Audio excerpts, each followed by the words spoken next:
Menga o'zimni tupoy his qildiradigan narsalar. Ikkinchi qism. Birinchisi, kimdir sekin gapirganda uni eshitmay qolib qayta so'rash va yana qayta so'raganimda u yana sekin javob berganda men yana eshitmay qolganimda o'sha moment men o'zimni tupoy his qilaman. Ikkinchisi, nimadir narsa olmoqchi bo'lib, birinchi xonadan ikkinchi xonaga borganimda nima narsa olmoqchi bo'lganligim esimdan chiqib ketadi.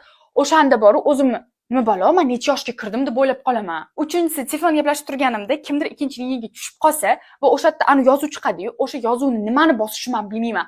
Qaysini bossam ikkinchi liniyaga o'taman, qaysini bossam mana shu liniyada qolaman. Prosta men ani odam bilan gaplashaveraman, ikkinchi liniyadagi odam o'zi qo'yib qo'ymaguncha.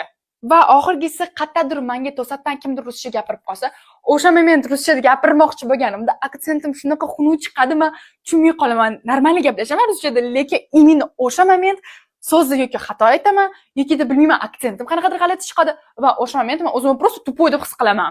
To'g'risini aytinglar, sizlar qaysi holatlarda o'zinglarni tupoy his qilasizlar va bu holatda sizlarda ham bo'lganmi? Agar Instagramda o'zingizni ko'rmoqchi bo'lsangiz, menga obuna bo'lib qo'yishni unutmang.